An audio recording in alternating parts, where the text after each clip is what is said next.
Amigas y amigos de la Quinientocracia, me da mucho gusto saludarles esta noche. Nos visita esta noche el consejero electoral Uqib Espadas Ancona. Él es originario de Yucatán, es doctor en comunicación por la Universidad de Sevilla, maestro en ciencias y licenciado en historia, antropología social y educación media, profesor e investigador del Instituto Nacional de Antropología e Historia desde 1992, ahorita con licencia. Ha tenido una amplia trayectoria, incluso partidista en los años 70 y 80, incluso a principios de este siglo. Desde 1989 ha colaborado como articulista en varias publicaciones, como la revista Peninsular, Novedades de Yucatán, entre otros medios.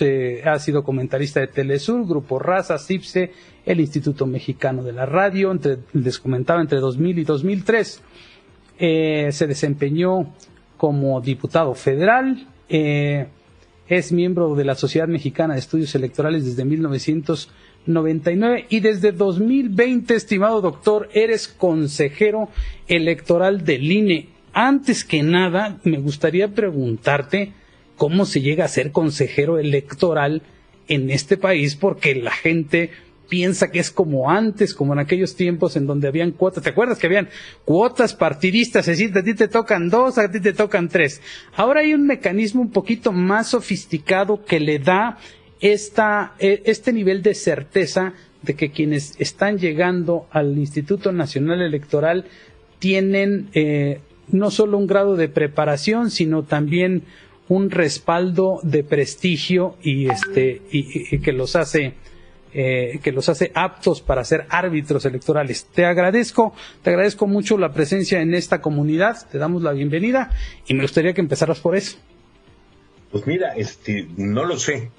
Llevo año y medio tratando de averiguar cómo llegué. A ver, en la vida política normal, hay pactos entre las fuerzas políticas, se generan consensos entre figuras. Pero pues yo la realidad es que estoy fuera de la política partidista estaba fuera desde la política, no me he vuelto, ¿verdad? Desde 2007 y por razones más bien circunstanciales decidí concursar. Por un lado pensando que efectivamente era un cargo que yo podía desempeñar competentemente, pero por el otro que tenía yo remotísimas posibilidades de llegar, si es que alguna, porque no tenía yo vínculos con ninguna de las fuerzas políticas actuantes. De forma tal que probablemente mi historia no sea algo así como modelo de cómo se llega.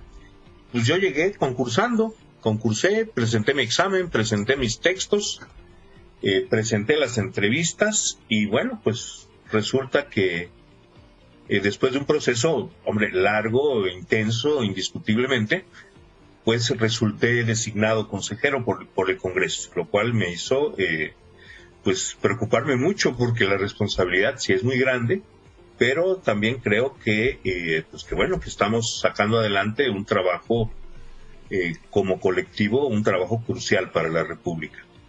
Oye, dentro del propio Instituto Electoral, desde afuera nosotros vemos, es evidente que hay una andanada en contra del Instituto Nacional Electoral, y hay dos figuras muy visibles que son el consejero presidente y especialmente Ciro Murayama. Pero el Instituto Nacional Electoral no solo son ellos dos, hay otros 9 consejeros que debaten, porque yo soy muy afecto, déjame decirte, a meterme a las transmisiones en vivo del Instituto Nacional Electoral, y hay argumentos siempre a favor, en contra. Hay un nivel de debate de bastante buen nivel, diría yo. Tú ves desde dentro los demás consejeros también ven desde dentro un golpeteo en contra del Instituto Nacional Electoral. ¿Está en riesgo en realidad el INE? ¿Está en riesgo la democracia en este país? A ver, hay una embestida en forma, eso hay que decirlo, ¿no? No voy a jugar a ocultar lo que es evidente para todos. Hay una discrepancia conceptual muy profunda en términos de cuál debe ser la función de los órganos autónomos en el Estado mexicano. Un debate que va a lo básico, es decir, debe haber organismos autónomos en el Estado mexicano y en su caso qué relación deben estos tener con los distintos poderes y cuál debe ser el alcance de esa autonomía. Ese es un debate abierto con grandes diferencias y evidentemente pues en la mayoría legislativa y el Poder Ejecutivo tienen una visión de esta relación distinta de la que está en la Constitución. Es decir, hay la idea de que el Congreso y el Poder Ejecutivo deben tener facultad directamente de definiciones administrativas dentro del Instituto Nacional Electoral y por otro lado pues hay una idea de que las elecciones pueden ser muy baratas, idea que no se sustenta en la realidad. Esto es, en una intención correcta, me parece a mí, de evitar cualquier tipo de dispendio con los recursos públicos, se llega a la idea de que las elecciones se pueden abaratar. Y a ver, las elecciones sí que se pueden abaratar, pero abaratar las elecciones significa necesariamente disminuir las garantías que la ciudadanía tiene de elecciones íntegras y de cómputos precisos. No es verdad que se puedan abaratar sin dañar la integridad electoral. Y ese es un punto que parece ser irresoluble en el debate político, sobre el cual el Poder Judicial ha dado algunas orientaciones no suficientes, en mi opinión, y pues hay una tensión política que subsiste y que por lo pronto en términos de la revocación de mandato se resolvió no de la mejor manera, hay que decirlo. Pero bueno, en resumen que sí, que hay un embate contra el instituto que podrá focalizarse para eventos particulares en dos consejeros, pero que en términos generales revela una profunda diferencia política en relación a la función de los órganos autónomos. Oye, mi estimado doctor, sí es preocupante todo este juego, yo digo, de ajedrez democrático que se dio desde aquel momento tan polémico en el que el Pleno del Consejo, creo que incluso con tu voto en contra, de posponer el proceso en tanto no se resolviese el fondo de la materia que estaban en la Suprema Corte, en cuanto a que no había presupuesto suficiente. Y es este jaloneo que se dio del Tribunal Electoral, la resolución del Tribunal Electoral, para que el Ejecutivo revisara el asunto del presupuesto, la resolución final, porque parecía que o el INE o violaba la ley o retrasaba el proceso, pero no podía hacerse todo al mismo tiempo. Esto somete a una presión al organismo, pero también, desde mi punto de vista, sienta un precedente en el que, si ya se pudieron abaratar las elecciones una vez y el INE pudo organizar una consulta de esta magnitud con una tercera parte de su presupuesto, ¿qué riesgo corre y qué pasaría en el 2023 e incluso en el 2024 si la Cámara de Diputados dice, pues ya no le voy a dar dinero al INE? ¿Cómo los ciudadanos podemos, respaldar al Instituto Nacional Electoral? ¿Es posible hacer elecciones en esas condiciones? ¿O qué herramientas tiene el INE para defenderse en ese sentido? Porque la verdad es que un miedo que tenemos como ciudadanos es, bueno, si ya pasó una vez, si ya se sentó un precedente, pues ¿qué es lo que sigue? A ver, estamos en una situación grave, no es posible ocultar eso. Es decir, sería absolutamente indeseable que a la elección presidencial del 24 fuéramos en condiciones como las que estamos yendo a la revocación del mandato, lo digo con toda franqueza. Es decir, esta revocación de mandato, que se trata de un primer ejercicio donde la disputa por la materia misma de la revocación no es un asunto que crispe las relaciones políticas del país, y en donde, a pesar de todo, el INE está haciendo un esfuerzo porque cada ciudadano tenga una boleta cerca de su casa, pues realizar una elección presidencial en la tercera parte de las casillas que deberían de ser, me parece que sería muy grave. Esto es, Si bien en este momento la ciudadanía tiene garantizado su derecho de participación en el proceso de revocación de mandato, tampoco podemos negar que se aumenta un grado de dificultad entre menor y mediano para que la gente acceda, para que la gente pueda acudir a donde está su boleta. El INE está garantizando que cada quien tendrá su personal boleta cerca de su casa. En las ciudades esto no representa mayor problema. En algunos lugares esto puede significar que la gente tenga que invertir tiempos de traslado significativamente superiores a los que invertían. En ese sentido, a mí sí me preocuparía. A ver, esta consulta se está realizando con garantía de todas las condiciones de integridad de una elección. Sin embargo, yo creo que una elección presidencial debe agregar eso, la optimización de las facilidades para que cada ciudadana llegue a su boleta y vote por la opción que prefiera para la presidencia de la República. Y en ese sentido es desde luego un precedente grave.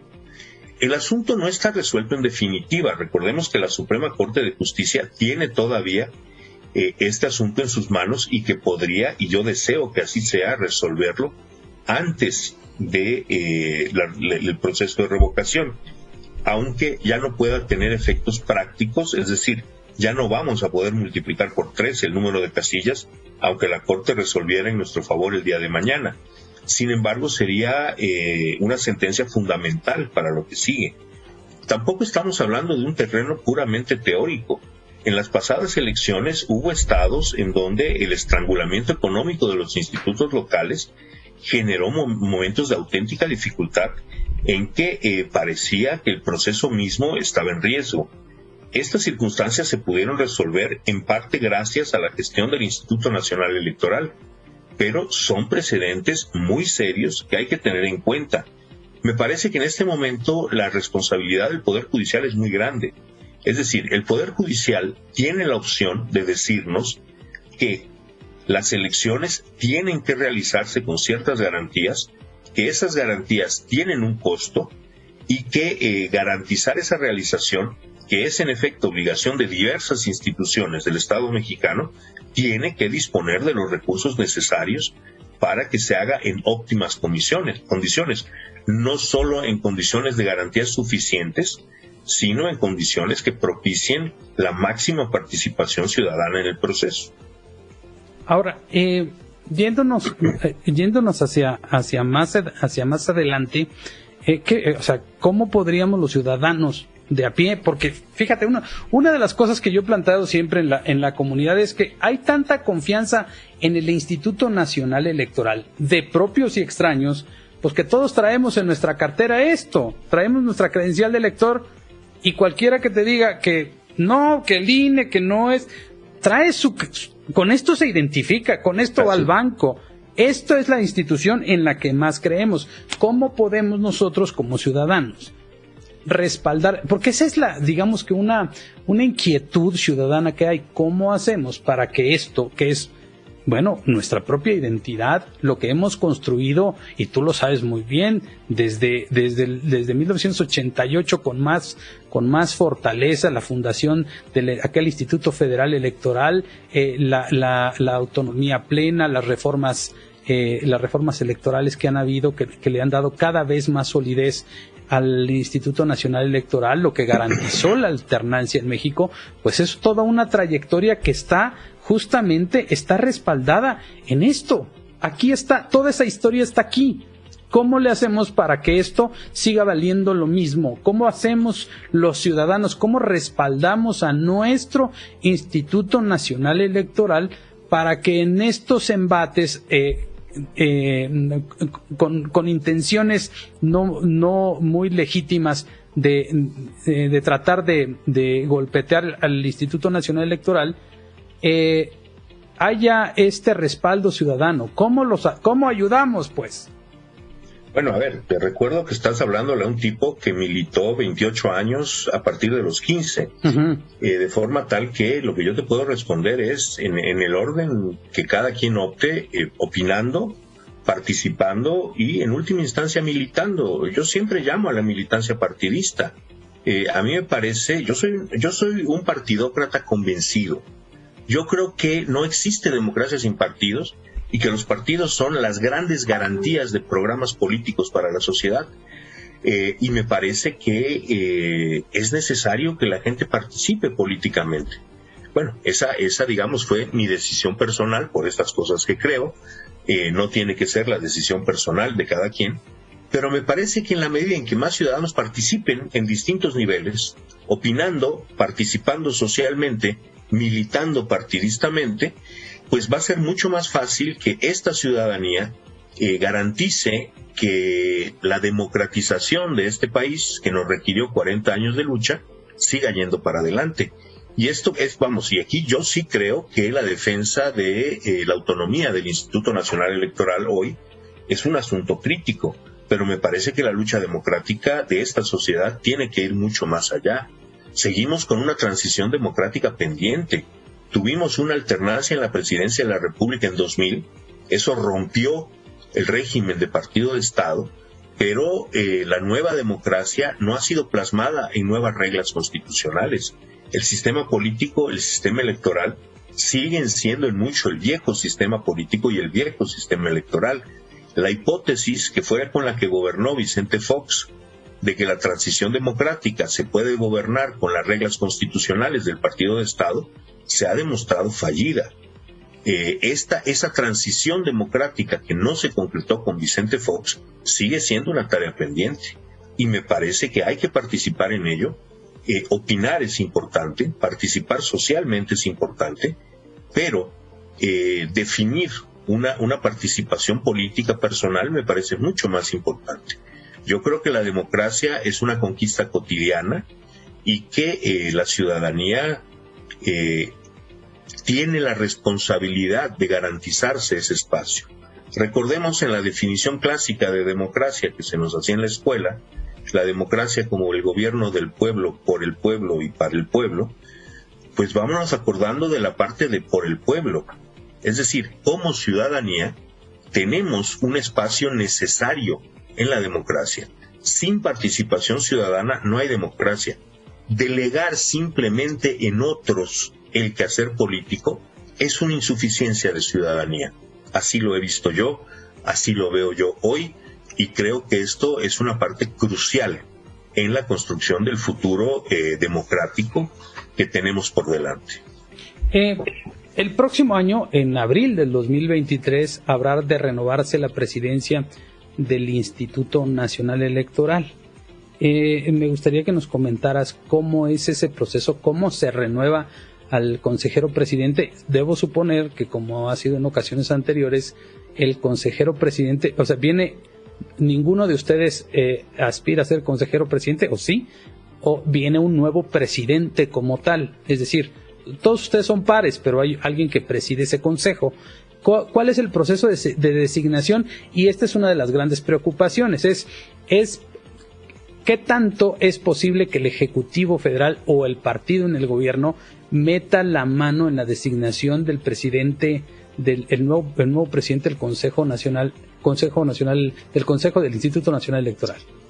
Bueno, empiezo por lo primero. Si hay consejeros o consejeras que aspiren a ser presidentes, no lo sé. Tu servidor a tal posibilidad le dice directamente, cruz, yo no quiero ser presidente del Instituto Nacional Electoral. Mi responsabilidad como consejero me es suficiente y es que es un cargo de una extrema intensidad. Ahora bien, hay precedentes judiciales a nivel estatal en donde señalan que quienes son consejeros en realidad efectivamente son pares del consejero presidente y que consecuentemente están impedidos legalmente para ocupar la presidencia.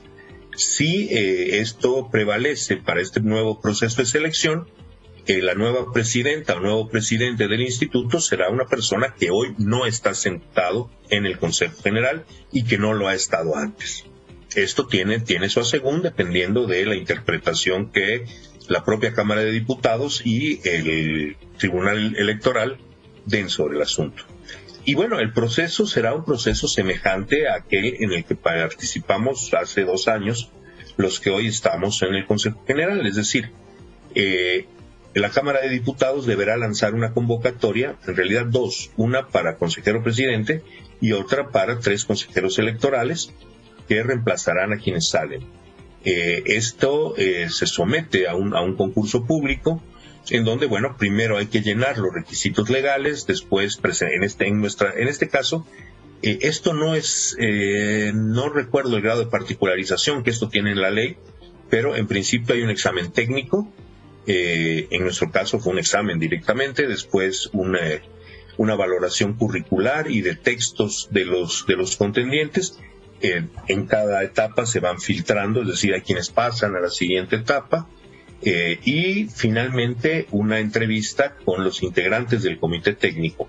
Esta es, digamos, la primera gran etapa, que es la etapa técnica, donde un comité externo a la Cámara de Diputados, un comité de expertas y expertos, definen quiénes son las personas más aptas para ocupar esos cargos, entregando 4 quintetas de candidatos. En este caso sería una quinteta para la presidencia y 3 quintetas para consejeras y consejeros. Y entonces se pasa a la segunda gran etapa, que es la del acuerdo político entre las fuerzas representadas en la Cámara. A ver, evidentemente Morena va a meter las manos. A ver, Morena no va a meter las manos. Morena es la mayoría de la Cámara de Diputados. Morena tendrá, por decirlo de alguna manera y con toda franqueza política, la voz cantante en este proceso. Es decir, es materialmente imposible que ninguna candidata o candidato pueda alcanzar el cargo sin tener el aval de Morena, como fue en nuestro caso. Todos los que entramos hace 2 años, año y medio, tuvimos el aval de Morena, y en nuestro caso además el de las demás fuerzas políticas.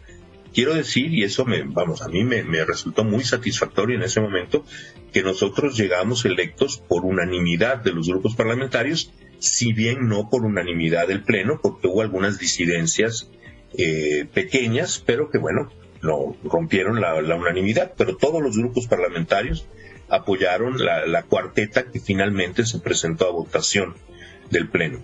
Algo semejante pasará acá. Es decir, en la medida en que Morena no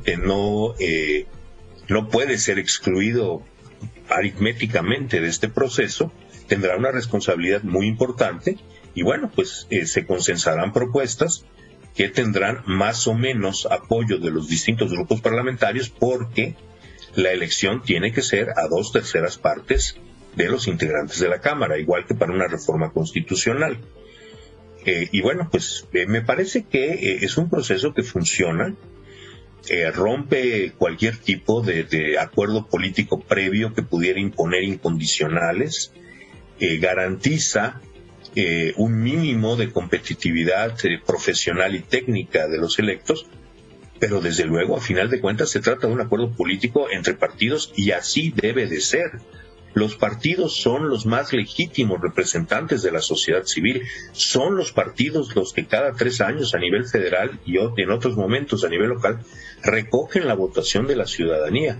Unos crecen, otros decrecen, otros vuelven a crecer, pero eso es la democracia, son las decisiones ciudadanas. Desde luego, y abro un paréntesis, no estoy en contra de las candidaturas independientes, me parecen un instrumento indispensable para que la democracia sea plena y los derechos de las personas se garanticen, pero también creo que en el mediano y largo plazo, nada que no sean los partidos políticos puede garantizar el desarrollo de un proyecto de nación de mediano y largo plazo. Pero nada más para puntualizar en este asunto, hay un paso intermedio, este comité técnico que hace la selección de los currículums y que integra estas quintetas, pues está integrado por un grupo de gente digamos de reconocido prestigio. Esta última vez estuvo Diego Valadez, estuvo entre otros Sara Lovera, ¿quién más estaba? No recuerdo, John Ackerman, ¿no? Entre otros. Es decir, ese paso intermedio le da un cierto nivel como pule, digamos, los perfiles, ¿no? Tiene la capacidad, no es que directamente los partidos políticos vayan y designen a fulano, sutano, mengano, sino exactamente, pasa por un proceso. Yo me acuerdo que el propio, y lo digo tal cual, el propio John Ackerman armó un berrinche porque él quería que fueran unos y los quiso reventar el asunto, ¿no? Pero finalmente privó la sensatez. Creo que esa parte atempera un poco, le da cierto nivel de calidad, ¿no? Quizá en otras circunstancias, porque yo veo, sí, que hay Martín Faz o algunos otros consejeros generan cierto nivel de polémica al interior del propio Consejo General, cosa que me parece muy sana, pero no significa necesariamente que sean consejeros o en el caso tuyo, cualquiera que voltee a ver tu currículum y dice, empezaste en el Partido Comunista, ¿no? Eres un apoyador ahorita de Putin o de López Obrador. Hay una distancia de eso, ¿no? Hay una distancia, ¿no? ¿Por qué? Pues porque, pues yo me acuerdo, mi papá era muy amigo de don Alberto Castillo, pues, y había un grado de civilidad en eso. Pero a lo que me refiero es, no son las cosas tan polarizantes adentro del propio Consejo como para que, sí es cierto, va a haber una injerencia de los partidos políticos y una injerencia de Morena, pero eso no significa que haya una captura como tal del Instituto Nacional Electoral ya de facto en la renovación del presidente del Consejo General del INE. No, es que es exactamente como lo describes inicialmente. Esto es, a final de cuentas corresponde a los partidos elegir y les corresponde en la medida de su fuerza parlamentaria. Sin embargo, los partidos no pueden elegir a quien quieran. Es decir, los partidos pueden elegir dentro de un grupo muy reducido. A ver, quien ocupe la presidencia será electo de entre 5 personas. En los distintos grupos pueden haber pensado antes en los candidatos que hayan querido, pero para ocupar el cargo, primero tendrá que cumplir requisitos legales y una aptitud legal que requiere imparcialidad y una distancia orgánica de los partidos políticos, independientemente de una cierta capacidad pues electoral y académica. De forma tal que efectivamente se trata de una decisión política, pero con un rango, con un margen de libertad reducido. Esto me parece que funciona y funciona bien. Es decir, está bien, corresponde a la Cámara de Diputados elegir, pero sería impropio que eligieran en plena libertad, porque esto efectivamente puede favorecer la designación de incondicionales. Y además no es casual que este procedimiento sea así hoy. Es que antes lo que ocurría es que era la designación de incondicionales y además eran incondicionales directamente del partido de Estado en antiguos momentos, ¿no? Bueno, y más atrás es que sencillamente la Comisión Federal Electoral era un órgano del Poder Ejecutivo. Sí. Vamos, entonces, este distanciamiento que hay entre la decisión política y la definición del cargo es un distanciamiento que se ha generado pues por razones de las necesidades que de momento a momento fueron detectadas e impulsadas por la sociedad para resguardar el interés general de elecciones limpias de los intereses particulares de las fuerzas políticas en garantizar que tuvieran una participación orgánica en el consejo que toma las decisiones electorales más importantes. Y me parece que esto se nota en este consejo, es decir, nosotros fuimos electos, reitero, con una mayoría encabezada por Morena, pero quien siga nuestras líneas de votación, nuestras líneas de argumentación, no puede, en términos objetivos, acusarnos de ser emisarios de Morena en el Consejo General. Incluso hemos tenido en más de una ocasión fricciones fuertes, como también ha habido enormes coincidencias con Morena en otros momentos. Y bueno, así es la política, así deben ser las elecciones democráticas, y en ese sentido me parece que el diseño y la práctica de este mecanismo para elegir consejeras y consejeros ha funcionado adecuadamente y da garantías a la sociedad de que quienes van a tomar las decisiones electorales las van a tomar desde una perspectiva técnica y democrática, pero no sujetos a los intereses particulares de ningún partido, coalición o grupo de interés. Ok, antes de nada más de pasar ya a las preguntas directas de la comunidad, digamos que no es que podamos estar tranquilos e irnos a echar a la hamaca, porque tenemos que cuidar nuestra democracia como ciudadanos, pero tampoco estamos en una situación de que ya se nos va de las manos el INE y pasado mañana aparece Manuel Bartlett como presidente de la Comisión Federal Electoral, ¿no? O sea, bueno, tampoco... la propuesta está en la mesa, ¿eh? La propuesta de disolver al INE está en la mesa. Sí, claro, pero no les alcanza, ahorita no les alcanza, y yo he platicado con muchos senadores y diputados, es decir, si no vamos por una reforma eléctrica, pues la reforma electoral menos, ¿eh? O sea, no va a pasar por ahí porque sería el suicidio de los propios partidos políticos, ¿no? A eso van, entonces yo confío en esa parte, ¿no? Que es un asunto no tanto de buena voluntad, pero sí de conveniencia de los propios partidos políticos de garantizar su futuro, ¿no? En una buena medida es eso, es una decisión de autodefensa y de sobrevivencia, es decir, aceptar un regreso a un régimen electoral controlado por el Poder Ejecutivo, pues me parece que no es una garantía social ni de la pluralidad ni la de la democracia. Es decir, no se llegó azarosamente a la conclusión que tenemos hoy, un instituto autónomo y además nacional, que ese es un asunto que también está a debate, si debe ser un instituto nacional o volver a ser un instituto federal.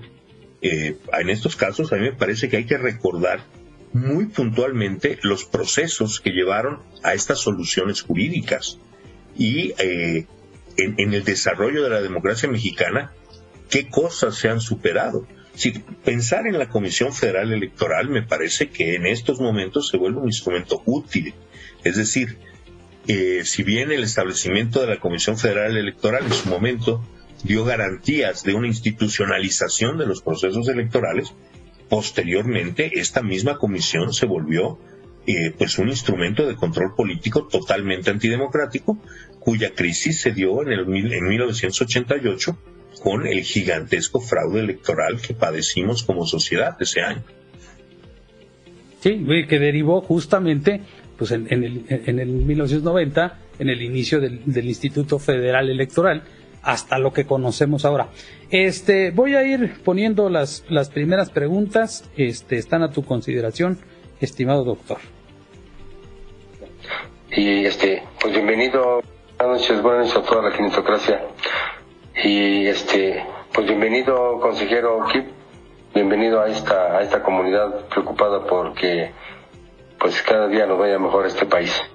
Y una pregunta, ¿por qué siendo ustedes y el INE el pilar de la democracia siguen permitiendo que el presidente los ataque tanto y permitan que los llamen antidemocráticos sin que de verdad los sancionen como debe ser, aun cuando sigue violando las leyes electorales? Saludos, Víctor Vélez de Tlaxcala. Gracias. Bueno, a ver, el Instituto Nacional Electoral no tiene facultades para sancionar al presidente. Acusaciones que se han hecho y que el instituto ha encontrado fundadas en relación, por ejemplo, con la veda electoral, bueno, el INE encuentra que hay una falta en ese sentido, dicta, en su caso, medidas cautelares como la prohibición de difundir cierta información y turna el asunto a la sala regional especializada, que es a la que corresponde en su caso sancionar. De forma tal que no se trata de que el INE sea permisivo. El INE cumple sus funciones y sancionar funcionarios públicos, no solo el presidente, no es una función del Instituto Electoral y en algunas ocasiones ni siquiera de la sala regional especializada, porque esos asuntos se tienen que turnar a los propios órganos a los que pertenece la persona que pueda haber cometido la falta. Entonces, a ver, eso es importante decirlo. El INE tampoco es una autoridad omnímoda. El INE no puede ejecutar decisiones por cuenta propia sin contrapesos y que afecten el funcionamiento de otros poderes o a funcionarios en lo particular. Es decir, turna, ¿no? O sea, si yo encuentro, por ejemplo, un espectacular en el camino a Morelia y digo, esto no está bien, le tomo una foto, ¿yo qué tengo que hacer? Ir a alguna instancia y denunciar eso. O sea, ¿se está haciendo uso de recursos públicos o se está violando la ley? Porque los únicos que están permitidos para promover la consulta de revocación de mandato no son los partidos, sino son el Instituto Nacional Electoral, la autoridad electoral. ¿Qué debo hacer? Bueno, en principio, denunciarlo ante el instituto. Esto se sometería a la comisión de quejas, que decidirían si hay una falta. Podrían, en su caso, dictar medidas cautelares que podrían incluir retirar el espectacular, y le daría vista, bueno, necesariamente a la sala regional especializada y eventualmente a otras autoridades que pudieran tener injerencia en otros eventos, como por ejemplo el uso de recursos públicos, que eso, a ver, el instituto lo puede detectar, pero sancionar a quien usa recursos públicos, que más allá de lo electoral, es decir, el instituto puede imponer multas, pero sanciones de otra naturaleza porque alguien desvió recursos públicos, eso no le corresponde al INE. Ya le corresponde a otra autoridad. Elsie Galindo. Muy buenas noches, amado Quinientocracia, y a nuestro querido invitado, el señor Espadas Ancona. Mi pregunta es si el INE tiene algún mecanismo para defenderse desde los ataques del Palacio y de qué manera podemos apoyarlo y contribuir para esta defensa. Bueno, a ver, el INE no puede ni debe entrar en una polémica pública sobre una serie de cosas. Sin embargo, el INE ha procurado defender su capacidad para realizar las tareas que socialmente tiene encomendadas. Y en ese sentido, pues disponemos del instrumental que nos proporciona la Constitución. Así hemos recurrido a la Suprema Corte de Justicia demandando más presupuesto para la revocación de mandato, como también se ha recurrido a otros tribunales y a la propia Corte para cuestiones administrativas, es decir, para garantizar que las decisiones internas administrativas del instituto tengan legalidad y no puedan ser alteradas, por ejemplo, por dictados del poder ejecutivo o incluso del poder legislativo. En este caso de la revocación de mandato, el choque más directo fue con el poder legislativo, es decir, quienes deciden recortar 5,000 millones de pesos al presupuesto original presentado por el instituto, lo cual permitía la óptima realización de la revocación, el proceso de revocación de mandato, pues fueron las diputadas y diputados. Y en ese sentido el INE, pues a ver, la Constitución, un paso más atrás, la Constitución no supone que todos los poderes públicos avancen cantando agarraditos de la mano, solucionando los problemas del país. La Constitución prevé diferencias, fricciones y conflictos entre los distintos poderes, los distintos niveles de gobierno, los órganos autónomos, y en consecuencia prevé mecanismos para resolver estos conflictos. Los conflictos entre instituciones no son una disfuncionalidad del sistema político mexicano. Los conflictos políticos derivan de la naturaleza organizativa misma del sistema político. Conflictos entre ayuntamientos y gobiernos estatales, entre congresos locales y gobernadores, entre congresos locales y la presidencia de la República, y en nuestro caso, entre el Instituto Nacional Electoral y la Cámara de Diputados del Congreso de la Unión en relación con el presupuesto. Entonces, en ese sentido, directamente son asuntos que se tienen que resolver entre las instituciones. Las instituciones en conflicto, el conflicto entre las instituciones ya está en manos del Poder Judicial, que es quien puede resolver. A las ciudadanas y ciudadanos, ¿qué nos corresponde hacer? Pues yo insisto en lo mismo, opinar, participar socialmente, lo cual incluye votar. Y yo sigo creyendo que participar políticamente es la mejor opción que los ciudadanos tenemos para sí defender, pero sobre todo para contribuir al desarrollo futuro de la democracia mexicana. No estamos en una democracia acabada. Es decir, más allá de la sobrevivencia del INE, que a mí me parece crucial preocupar el desarrollo de la democracia, hay muchas cosas por hacer en adelante. Otra vez, tenemos el mismo marco constitucional que en el año 2000 en lo fundamental.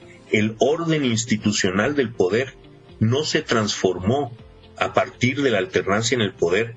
Tenemos una transición democrática trunca, y eso es un esfuerzo social en el que los principales responsables son los partidos políticos, pero también es verdad que los partidos políticos son el canal óptimo de participación para las ciudadanas y ciudadanos. Y en ese sentido yo te agregaría que es un poco que hemos dejado como ciudadanos sueltos a los partidos políticos y que nos han generado esta decepción por los propios partidos políticos, porque nosotros somos quienes no los hemos utilizado de la manera más adecuada. Hemos dejado un poquito que hagan lo que les dé la gana, y olvidando también que somos nosotros quienes financiamos con nuestros impuestos a esos institutos políticos, ¿no? A ver, no puedo sino darte completamente la razón. A ver, vuelvo al asunto, la democracia es también el gobierno por el pueblo. Si quienes integramos el pueblo decidimos no participar y que las cosas las resuelvan los que sí participen, pues estamos faltando por omisión. Es decir, no estamos haciendo lo que en democracia nos toca. La democracia también exige esfuerzos personales de los ciudadanos, no nada más ir a votar. Es decir, la ciudadanía gravita necesariamente sobre las decisiones del poder político, y lo mejor para la democracia es que este peso ciudadano sea consciente, sea participativo, y en ese sentido sí, si la ciudadanía deja huecos, si la ciudadanía deja vacíos, pues esto no contribuye al mejor desarrollo de la democracia y eventualmente puede contribuir a procesos de regresión democrática en los que no estamos. ¿Podemos llegar a eso? Probablemente, pero hoy no estamos en un proceso de regresión democrática, hay que decirlo. Ok, escuchemos el siguiente. Buenas noches, amigos de la Quinitocracia. Buenas noches, Amado. Yo solo tengo una pregunta. ¿Cómo va a ser el INE para hacer valer el voto ciudadano cuando los narcos, ahora sí que se roban las casillas o hacen que voten todos por una cierta persona, tanto en la consulta popular como en las próximas elecciones? ¿Qué medidas ya han pensado para resolver eso? Saludos, gracias. Macacho de Morelos. Bueno, a ver, la posible incidencia de la delincuencia organizada en las elecciones es un peligro como sociedad. Hay que decir que no estamos enfrentando en estos momentos, no enfrentamos en las últimas elecciones ni antes eventos de robo de urnas por parte de la delincuencia organizada. Eso lo quiero dejar totalmente claro. Hubo denuncias localizadas y focalizadas de presión sobre ciudadanos. Bueno, al INE le toca, en todo caso, garantizar la integridad del proceso electoral. Hay cosas que el INE no puede hacer. El INE no tiene facultades para perseguir el delito. Eso es una realidad, el delito común. Esto le corresponde a otras autoridades del Estado mexicano. El INE sí vigila el ingreso de dinero en las campañas políticas. Y el dinero ilícito, cuando es detectado es sancionado con gran severidad, y en una buena medida hemos impedido que esto ingrese. Ahora bien, también hay que decir que en este asunto del dinero, el dinero ilícito el dinero puede entrar ilícitamente a las campañas, aunque sea dinero lícito. Claro. Y eso es un problema que hemos encontrado con gran frecuencia y que hemos sancionado.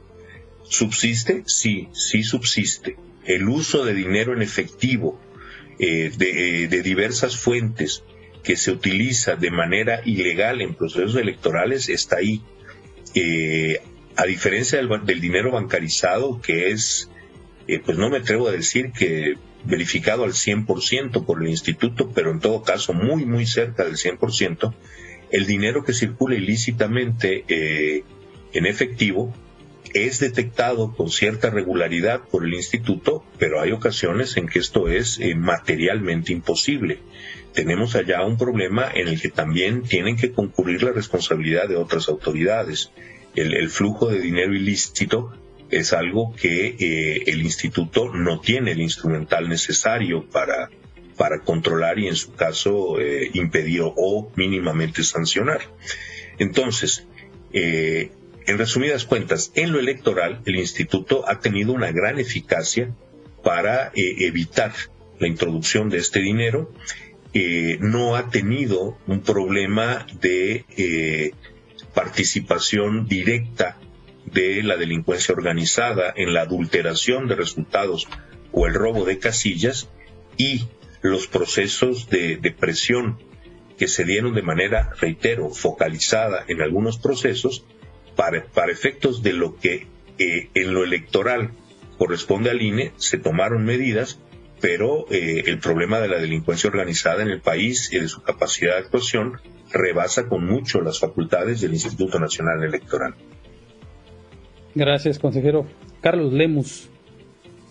Buenas noches, Amado, y un saludo muy fuerte al invitado. Me da gusto, es una buena clase que nos está dando, y yo quiero nada más felicitarlos a todos los miembros del INE, porque para mí es el organismo más importante que tiene México, más serio, y cada centavo que pagamos por lo que ustedes están haciendo está justificado al 100%. Vamos a protegerlos, creo que toda la población, porque es lo más valioso que tiene México en estos momentos. De la revocación, espero que salga todo bien, y en las elecciones que vienen igual. Felicidades. Muchas gracias, Carlos Lemus. Si quieres, escuchamos a Hugo Pozo. Buenas noches, Amado. Buenas noches a todos los amigos de la Quinientocracia. Un saludo para el maestro Espadas Ancona. Su nombre se me hace más difícil, pero le tengo dos preguntas. La primera sería saber si este ejercicio de llegar a un porcentaje que se pedía sobre las elecciones anteriores, que sería de un 40% más o menos, se haría vinculante, sería una de las preguntas. La otra es que si se llegara de ser posible y de ser vinculante, vaya, se le aplica este ejercicio a este gobierno o al gobierno próximo, porque de ahí para nosotros es muy importante tener esta información. Y también comentarle que como familia, nosotros acá y amigos, sí estamos totalmente a favor del INE. Tan es así que tenemos más confianza en el INE, más confianza en todo lo que nos informa el INE que la misma presidencia. Y estaremos pendientes de todo para defender al INE. Buenas noches. Bueno, primero que nada quisiera yo agradecer la manifestación de apoyo al INE. Por un lado es muy gratificante saber que el instituto goza de la confianza de los ciudadanos, y por la otra, el que estén dispuestos a expresarlo y manifestarlo públicamente. A ver, esto del 40%, veámoslo en la perspectiva temporal. El presidente de la República es electo, y es electo por 6 años.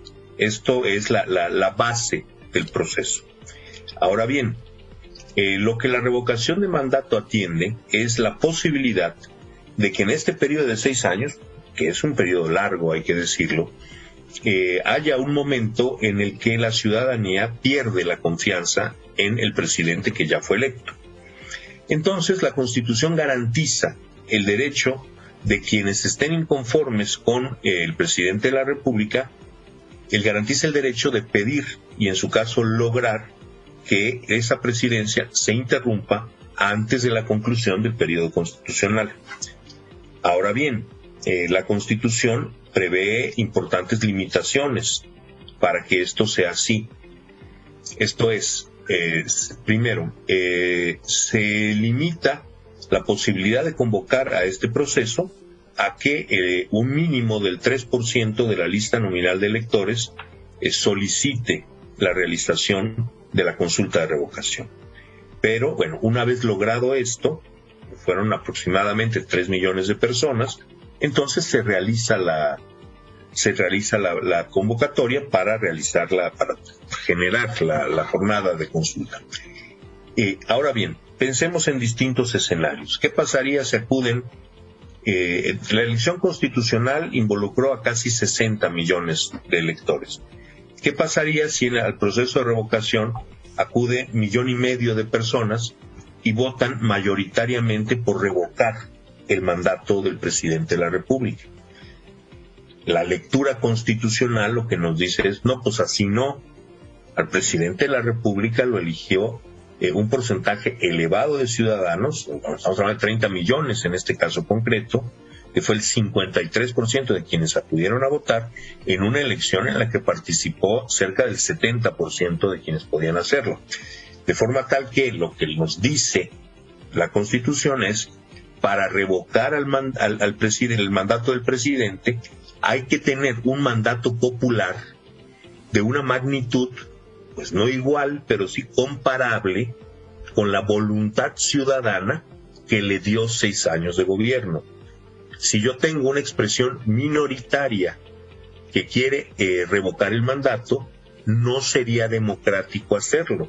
Se requiere una expresión mayoritaria de una cierta cantidad de ciudadanas y ciudadanos. Entonces, se estableció como mínimo para que el resultado de la consulta sea obligatorio, sea vinculante, que la participación fuera del 40%. Y además, que en este caso, quienes quieran revocar tengan mayoría. ¿Por qué? Porque si participa el 50% de la ciudadanía, pero la mayoría de quienes van a votar votan en contra de revocar, no hay efecto ninguno. Es decir, ese mandato ya lo recibió originalmente el presidente de la República y la condición constitucional, tiene que haber una mayoría amplia para quitarle el mandato, no se da. En consecuencia, una revocación con una amplia votación en la que la mayoría de las personas no quieran revocar el mandato, no altera el estado de cosas. El presidente fue electo para 6 años, una mayoría dice que se quede, el presidente sigue hasta los 6 años, no se altera nada. La única manera en que se podría alterar esto es que votara el 40% o más de la población y que de ese 40% la mayoría quisieran revocar el mandato. Esto, los números pueden hacernos resultar un poco confusos, pero pensémoslo básicamente en términos generales. Para revocar el mandato tiene que haber un volumen de votantes mayoritario y suficiente para que anule el resultado de la elección original, que se gana por mayoría relativa con la votación de quienes participan, que en este caso fue cerca del 70%. Oye, rápidamente en este mismo tema se me pasó a hacerte esta pregunta. Me parece muy prudente atajar esto que se ha difundido, incluso desde la propia mañanera, de por qué la revocación de mandato cuesta alrededor de 1,700 millones de pesos y la consulta ciudadana de juicio expresidentes, para no meterme en el nombre de aquel, costó pues casi una tercera parte de eso. Por 2 razones fundamentales. La primerísima, porque no tuvimos que capacitar a nuevos funcionarios de casilla. Lo más caro en este proceso es la capacitación de los funcionarios de casilla, y no lo tuvimos que hacer en agosto porque habíamos tenido funcionarios capacitados y funcionando el 6 de junio, y el volumen que necesitamos que algunos de ellos repitieran, que la tercera parte de ellos repitieran, y eso se logró con relativa facilidad, de forma tal que nos ahorramos el inmenso proceso de capacitación de nuevos funcionarios que por ley, y otra vez por una historia de fraudes electorales en que los funcionarios eran siempre los mismos y entonces eran controlados por un partido político. Entonces la ley lo que ahora dispone es que tienen que ser nuevos funcionarios que se eligen por su mes de nacimiento, por la letra de su apellido, a través de sorteo, de forma tal que nadie sabe quién podría ser y de un enorme volumen de personas se extrae a una porción que serán los representantes. Esto hubo que repetirlo para este proceso. Ya no podían ser los primeros, los mismos funcionarios del proceso pasado, primero por disposiciones legales, porque es un proceso nuevo que la ley ordena se haga en las mismas condiciones que una elección constitucional, y segundo por razones prácticas.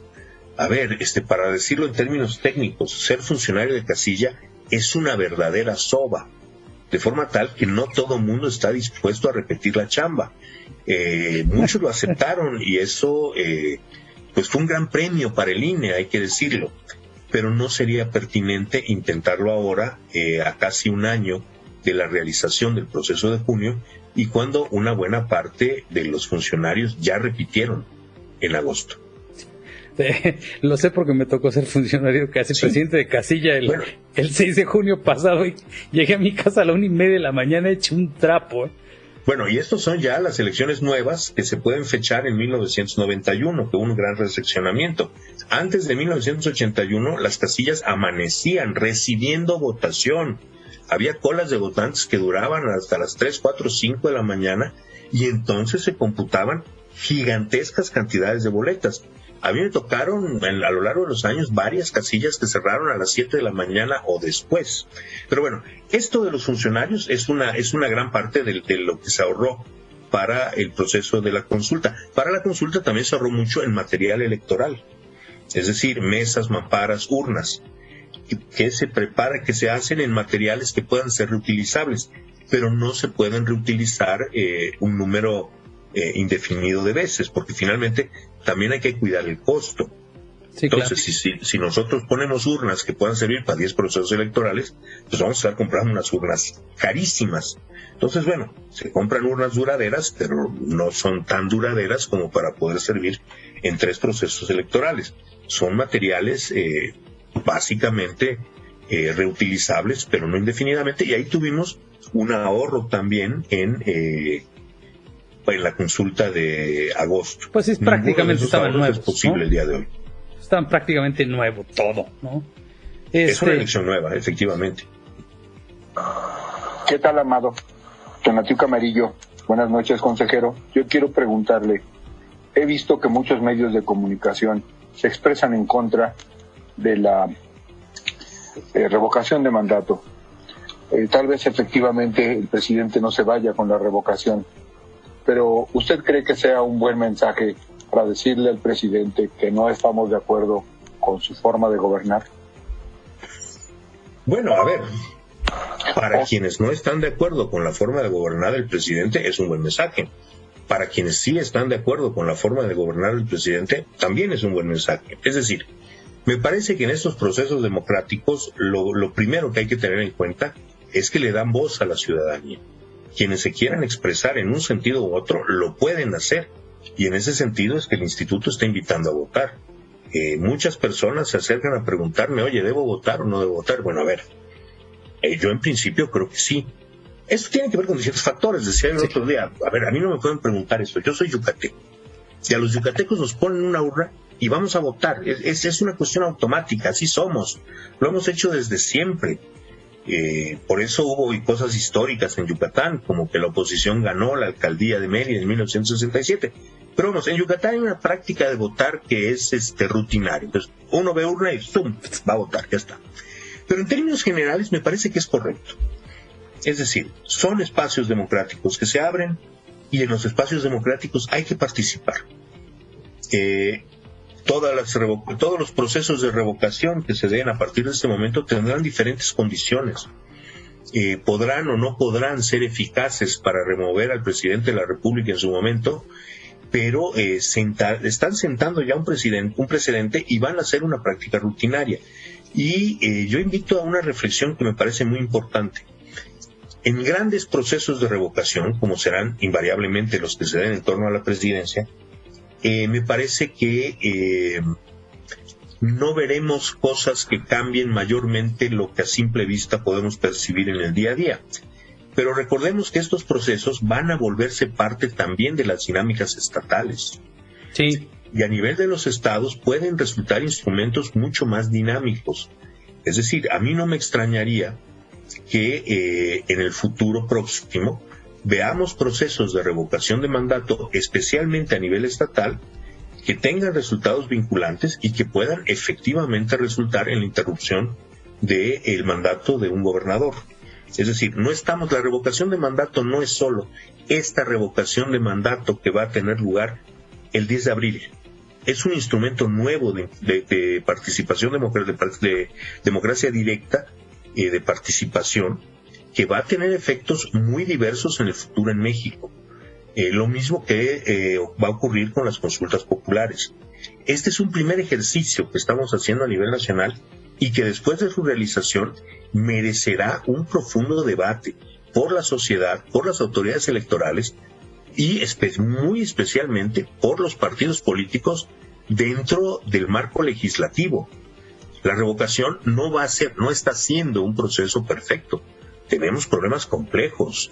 ¿Cuáles son los límites para por ejemplo, cuál es el límite para que un particular meta dinero para promover una u otra posición? Esas son cosas que no están en la ley y que el instituto no está facultado para vigilar y que tendrán que hacer. Cosas que me parecen muy contradictorias y, ojo, no tienen que ver con el INE. A mí no me parece creíble que en un proceso donde lo que en principio está en juego es la continuidad de la presidencia de la República, el presidente de la República no puede opinar. O sea, es su juicio. A mí me parecería muy sano que el presidente de la República pudiera hablar libremente, pero también me parecería muy sano que los partidos políticos lo pudieran hacer, y no lo pueden hacer.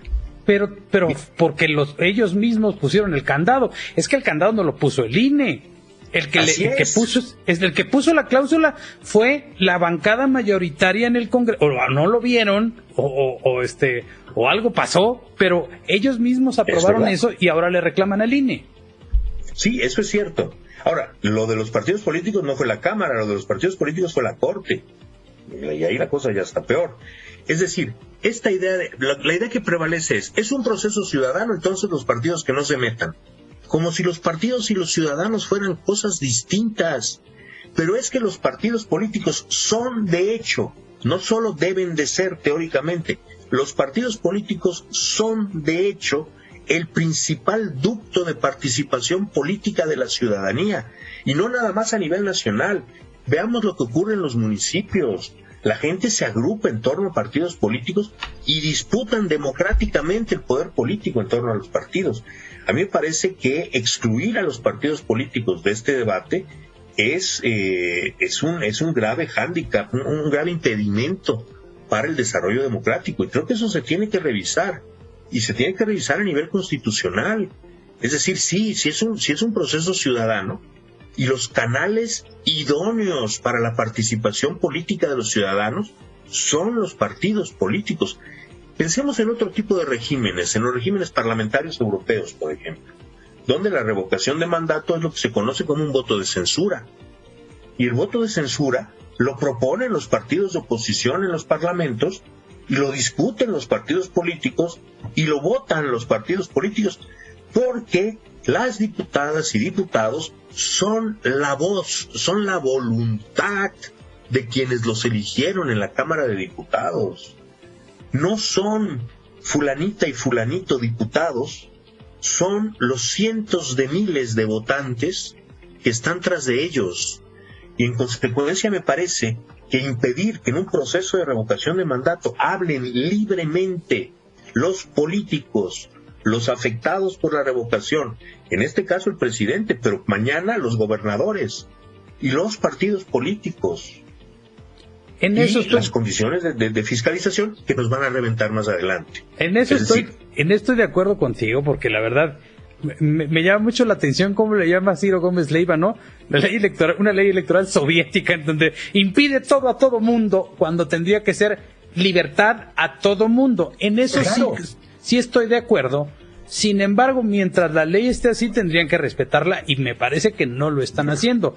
Tendríamos que ver una reforma electoral en esa materia, pero la ley electoral está basada, ¿qué espacio en porcentaje ocupa la ley, la materia electoral en la Constitución? Es prácticamente hay constituciones que son más pequeñas que los capítulos que tienen que ver con lo electoral en México. Es decir, estamos basados en la profunda desconfianza. Todas las leyes están para impedir que alguien haga algo. En otros países no es así. Pero me parece que estamos como caminando hacia allá, a volver a desregular todo esto para que pues, tengamos una convivencia más sana política y electoralmente, ¿no? A ver, es que ahí yo creo que hay cosas en dos tesituras. A mí me parece que no hay que desconfiar de la desconfianza. La desconfianza es un utilísimo instrumento democrático. O sea, no tenemos unas leyes barrocas porque de andar de malpensados somos desconfiados, y que si un día todos nos sinceramos y somos confiados, las elecciones van a ir muy bien. A ver, recibimos según extrapolando la encuesta que realizamos, la cuarta parte de las firmas que fueron entregadas, los que las firmaron no saben que las firmaron. Eso puede decir dos cosas: que directamente les falsificaron la firma o que los engañaron para firmar. Eso se sabrá, porque hay violaciones legales que están siendo investigadas. Entonces, y bueno, resulta que al revisar la tercera parte de las firmas, encontramos 18,000 muertos. La proyección es que hay firmas de 55,000 muertos. Entonces, por favor, no se me pida como ciudadano que esté yo a favor de normas que impidan la desconfianza. O sea, no estamos desconfiando que cosas que pasaban antes y ya no van a pasar. No. La evidencia muestra que donde no hay control, esas cosas ocurren, y que la desconfianza es un instrumento necesario. La desconfianza y las prohibiciones específicas son cosas diferentes. Es decir, a mí sí me parece que las prohibiciones de participación son excesivas.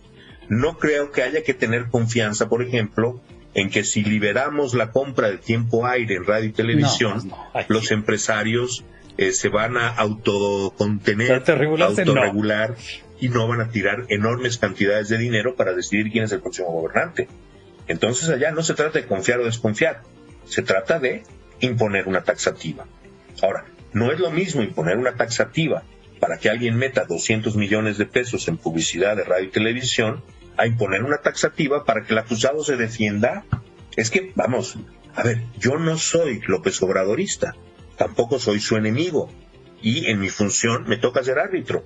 Y como árbitro digo, pues me parece absurdo que el acusado no se pueda defender, como me parece absurdo que quienes de manera natural encabezan el debate democrático en cualquier nación democrática, que son los partidos políticos, tengan que estar también amordazados. Ahora bien, eso no significa que, en mi opinión, pues como lo mejor sería que participaran, pues hay que se lancen a participar, y el INE, pues que trate de hacerse tonto, pues no. Porque resulta que el INE, no es que el INE quiera o deje de querer, o que mi opinión pueda yo utilizarla para decidir si voto a favor o no. El tema es que hay una ley que ordena, hay fallos judiciales que ordenan, y al INE lo que le toca es obedecer. Y además con una cosa que yo recalco siempre: el INE no puede resolver nada en última instancia, absolutamente nada. Todo lo que el INE resuelve está sujeto a ser impugnado, revisado y revocado en el tribunal.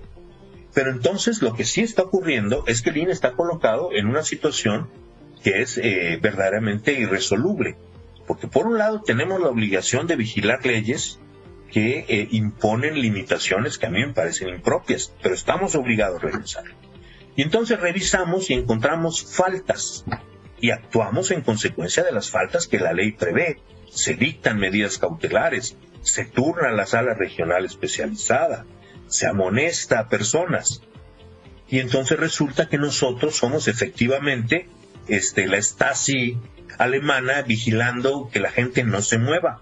Pues no, es que no es así, es que nosotros estamos cumpliendo con deberes legales que creo que tendrían que modificarse en muchos aspectos, pero que mientras no se modifiquen, nosotros tenemos la responsabilidad institucional de garantizar que la ley se cumpla, porque a quienes les toca decidir lo que dicen las leyes no es a los funcionarios públicos, es a los representantes populares, porque en democracia es la ciudadanía la que se da la ley a través de sus representantes, y evidentemente con las limitantes judiciales que tiene cualquier Estado de Derecho. Pero el INE no está decidiendo arbitrariamente. Cuando al INE le llega una queja, por ejemplo, de que el presidente Andrés Manuel López Obrador indebidamente habló de la revocación de mandato, el INE no puede decir, pues sí, la ley dice que no lo haga, pero como es absurdo que la ley diga que el presidente no hable del proceso en el que se acusa, pues nosotros no vamos a hacer nada. Pues no, es que no podemos. Y entonces el INE tiene que decirle al presidente, oiga, presidente, usted no puede hacer eso. Y al día siguiente, entonces, resulta que el INE es un censor. Pues es que, hombre, a ver, la obligación, primero, no es censor porque no revisa antes nada de lo que se dice. Y segundo, porque lo que está haciendo no deriva de una valoración del instituto mismo, sino de una disposición legal. A mí me parece que esto podría haberse hecho de otra manera. Espero que la ley se reforme de manera que los protagonistas de los procesos de revocación sean los protagonistas de la democracia, que son los electos y los partidos políticos, independientemente de el innegable derecho de la ciudadanía a opinar. Eso no está en discusión ni siquiera en estas leyes extraordinariamente restrictivas. Ahora bien, que la ciudadanía y los individuos tengan derecho a decir lo que quieran, no me parece que pueda llevar a concluir que puedan meter el dinero que quieran para decir, que eso sí ya es otro tema. Esto es, la equidad electoral que se garantiza en elecciones constitucionales tendrá también que garantizarse en procesos de revocación. Vamos a escuchar el siguiente audio. Hola, Amado, y un saludo al consejero Espadas Ancona, Elizabeth Aldama de Cuernavaca, y mi pregunta es la siguiente. ¿Considera usted que la población mexicana debamos hacer uso de la revocación para corregir el rumbo macabro del país cuando aún tenemos un INE autónomo? Gracias. A ver, me parece que la ciudadanía debe utilizar el instrumento de la revocación de mandato si es el caso que consideran que efectivamente han perdido confianza en el presidente y que el presidente no debe seguir gobernando, deben ir a expresar esto a las urnas. Y en el caso contrario también. Es decir, creo que la importancia del proceso de revocación no tiene que ver tanto con si uno está a favor de revocar el mandato del presidente o está en contra de revocar el mandato del presidente, sino que tiene que ver con apropiarse de la capacidad de decisión política. Y en ese sentido, yo, sin lugar a dudas, recomiendo que si usted está en contra del gobierno de Andrés Manuel, vaya a votar. Pero si está a favor, también vaya a votar. Creo que las urnas se van a abrir para todos y que todos debemos acudir a esa convocatoria. Fíjate, aquí en esta comunidad lo que hemos decidido es que cada quien decida lo que quiera, si ir o no. Esa es decisión personal de cada uno y que cada quien asuma la responsabilidad de sus actos. Pero una de las cosas a la que sí estamos llamando es que si te toca ser funcionario de casilla, aceptes y vayas, porque esa es una forma de apoyar a la autoridad electoral. Escuchemos a Adriana. Hola, buenas noches. Habla Adriana García de Monterrey. Nada más quisiera preguntarle, ¿dónde está la trampa de la revocación de mandato? Y si es una trampa, ¿por qué está participando el INE? Gracias. Porque yo sí voy a ir a votar porque como ciudadana lo tengo que hacer. Y aparte yo no quiero a ese hombre más en el palacio, ni un día más. Gracias, buenas noches. No, a ver, la revocación de mandato no es una trampa, es un instrumento democrático. Las condiciones de su uso, la reglamentación actual, incluso la manera como se llegó a la convocatoria, eso forma parte del legítimo debate. Pero un instrumento de esa naturaleza por sí mismo no es una tomadura de pelo de ninguna manera. Y el INE participa ya más allá de la opinión que quienes integran el Consejo tengan, pues porque estamos obligados a hacerlo. Es decir, yo opino que es un instrumento democrático que hay que utilizar. Pero independientemente de eso, si yo opinara lo contrario, de cualquier manera estoy obligado a a ser actor en la organización de este proceso. Entonces, otra vez, es que el INE no actúa de conformidad con lo que el colectivo pueda acordar o con las convicciones de los integrantes de su órgano directivo. El INE actúa necesaria y obligatoriamente en el marco de sus obligaciones legales. La revocación de mandato es un instrumento de democracia directa inserto en la Constitución y que la misma Constitución deposita su promoción y organización en el Instituto Nacional Electoral. El Instituto Nacional Electoral recibe este mandato democrático y lo ejecuta. No hay alternativa.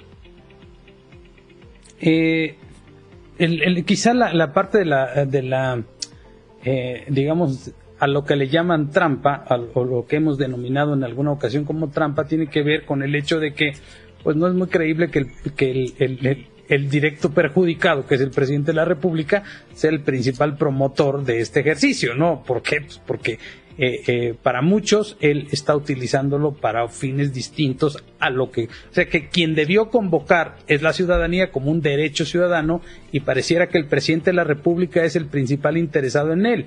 Y pues si se quisiera ir, pues nomás renuncia y se va, se acabó el problema, ¿no? Eso es lo que ha generado mucha desconfianza, pero ese no es asunto del Instituto Nacional Electoral, sino del es muy independiente, ¿no? Bueno, a ver, hay cosas que hay que discutir a la hora de hacer el balance de este proceso, y una es discutir si realmente se vale que quienes no quieren revocar el mandato sean quienes promueven. Uh-huh. A ver, tal como está la ley, esto es un derecho de quienes quieren que el presidente termine su mandato antes de tiempo.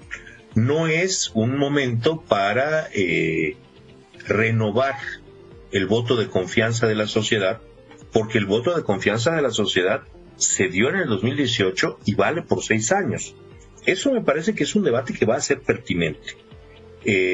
Yo creo que, yo no celebro el acuerdo del tribunal que dijo y de la Corte, que se puede usar ratificación o revocación indistintamente, porque es que, el resultado puede ser una u otra cosa, pero el proceso no es para las dos cosas. El proceso está diseñado constitucionalmente solo para darle derecho a quienes quieren hacer concluir un mandato antes de tiempo, tengan la posibilidad de hacerlo. Esto es parte del debate, y otra vez, creo que es un debate que trasciende con mucho el proceso presidencial de este año. Este es un debate que va a ser extraordinariamente pertinente a la hora de discutir los posibles procesos de revocación en los estados, donde las condiciones de confrontación política pueden ser mucho más agudas y donde la necesidad de un marco jurídico preciso y, de ser necesario, limitante, es mucho más clara. Vamos a escuchar a Luis Ordóñez de Temixco, Morelos. Buenas noches, Amado. Soy Luis Ordóñez de Temixco, Morelos. Mi pregunta para el consejero ciudadano del INE sería la siguiente. ¿Qué posibilidades hay de que el nuevo presidente, el próximo presidente del INE, sea un adepto de López Obrador? ¿Y eso qué repercusiones traería al instituto como autónomo? Y la otra, ¿estarán unidos para evitar que el presidente controle al INE? Y la siguiente sería, ¿qué necesitan que nosotros como ciudadanos hagamos para fortalecerlos a ustedes como INE y defenderlo? ¿Y en qué momento nos van a llamar a convocar para salir en las marchas o hacer lo que tengamos que hacer para defenderlo? Gracias, buenas noches, Amado. Y al consejero, buenas noches. Bye. A ver, el próximo presidente del INE, de acuerdo con el arreglo constitucional, no puede ser alguien afín a una sola fuerza política, porque tiene que ser electo por mayoría calificada, y ninguna fuerza política tiene esa mayoría. De forma tal que el diseño constitucional está hecho para que quien ocupe la próxima presidencia del instituto sea una persona aceptable por la composición actual de la Cámara, desde luego para Morena y sus aliados, pero también para otras fuerzas políticas que puedan garantizar la mayoría necesaria para designar. En ese sentido, yo tengo confianza de que quien ocupe la presidencia del instituto será un ciudadano capaz y autónomo. En relación a la injerencia del Poder Ejecutivo en el instituto, bueno, pues creo que está a la vista, ¿no? El Consejo General marcó su propia ruta, desarrolló sus propios programas operativos, confrontó judicialmente a la Cámara de Diputados y pues no aceptó la intención del Poder Ejecutivo de definir el presupuesto del instituto, porque entre otras cosas lo que se proponía chocaba con la ley, la Constitución y los fallos judiciales que ha habido a lo largo de este proceso. En relación con lo último, ¿cuándo va a convocar al INE a los ciudadanos a salir a marchar a la calle? Pues nunca, no nos toca, es decir, la autoridad electoral no podría, sin romper lo sustancial que la caracteriza, que es su obligada imparcialidad, convocar a los ciudadanos a salir a la calle para ninguna otra cosa que no sea tramitar su credencial de elector oportunamente y acudir a votar en todo aquello, vamos, como yucatecos, donde se ponga una urna, usted vaya y vote. Eso es a lo que vamos a convocar a los ciudadanos a salir a la calle, no a marchar ni a hacer protestas. Me parece que la ciudadanía tiene todo el derecho de estar en acuerdo o en desacuerdo. Celebro que un porcentaje muy importante de la ciudadanía avale el desempeño del instituto, y sí, me gusta mucho ver cuando los ciudadanos opinan a favor del INE, participan, como es destacadamente lo que tú planteas, Amado. Es decir, me tocó ser funcionario de casilla, así participo, y con la participación democrática defiendo la democracia misma y su institucionalidad, que hoy está representada por un Instituto Nacional Electoral Autónomo. Te propongo una cosa, estimado consejero. Voy a poner las participaciones de 3 en 3, para que nos vayamos muy rápido, porque si no se nos va a acabar el tiempo. Es Juan de Dios Mendoza. ¿Qué tal, Amado Bendaño? Saludos, Quinitocracia. Bueno, pues escuché que el ciudadano consejero habló del fraude del 88, pero no me pareció escuchar el nombre de Manuel Bartlett. Ah, pues ese lo dije yo. Espérame, va otro. Rápidamente. ¿Qué tal, Amado? Muy buenas noches al participante UKIP Espadas. Un saludo y un abrazo a todos los integrantes del grupo. Amado, mi pregunta y duda que tengo es la siguiente. ¿Qué presupuesto promedio tendrían o toparía para las elecciones siguientes? No, dejemos atrás lo que viene en abril, pero las siguientes de 2024. De 2024, vamos a ponerlo así. Y la pregunta es, no se tenía contemplado estas votaciones extras, ahora sí que los berrinches del señor, y tener un apartado o saber o distinguir lo que son elecciones y lo que son caprichos? Tendrían ellos, no, nadie lo previó, ¿verdad? Pero a hacer un apartado para ese tipo de imprevistos, ¿no? La otra es mi pregunta, si se detectaron tantas irregularidades en la recolección de las firmas y todo esto para la votación del mandato de revocación, ¿no sería tajante que desde que se detectan quienes ingresaron todo ese tipo de documentación falsa, poderlos sancionar adecuadamente? Ahora sí que haber cancelado todo. Y una tercera antes de que empiece a contestar. Buenas noches, Amado y a la Quinitocracia, igualmente para el señor Espadas. Mi pregunta es realmente legal que se haya convocado a la revocación de mandato por el partido de Morena y no por los ciudadanos? Y en caso de que se vote para que el señor salga de la presidencia, ¿realmente se va a poder llevar a cabo esa decisión? Gracias, Olga Félix de Rosarito. Bueno, a ver, son muchas preguntas, trataré de responder brevemente. Del presupuesto del 24, realmente no podría yo proporcionar una cifra. Yo sé lo que nos costó la elección del 21, que fue algo más de 8,000 millones de pesos, pero no hago una proyección para el 24, pues especialmente porque ahorita esto de los presupuestos es sumamente delicado y no me atrevería yo a, por una idea general, pues rebasar lo que tendrá que ser un proceso técnico muy complejo para determinar el costo que esta revocación, que la elección, que no solo será presidencial, la elección federal de 2024 es de diputados, senadores y presidente de la República, independientemente de los 30 estados que van a tener elecciones locales simultáneamente. Distinguir entre una elección, digamos, auténtica y un capricho, como nos plantea la pregunta, me parece que es un derecho ciudadano fundamental. Es decir, yo no creo que el ciudadano tenga que aceptar todo lo que le llega. Yo mismo en 2009 fui promotor del voto blanco, pero desde luego este tipo de valoraciones del ciudadano no son valoraciones que una institución pueda hacer, y muchísimo menos el Instituto Nacional Electoral. Para el Instituto Nacional Electoral hay solamente un tipo de proceso, aquellos que es su deber de organizar y a los que es su deber convocar a las urnas. Y más allá de eso, no tenemos nosotros, ni debemos, ni podemos, ni creo que querramos tener opiniones para descalificar uno u otro proceso de elección.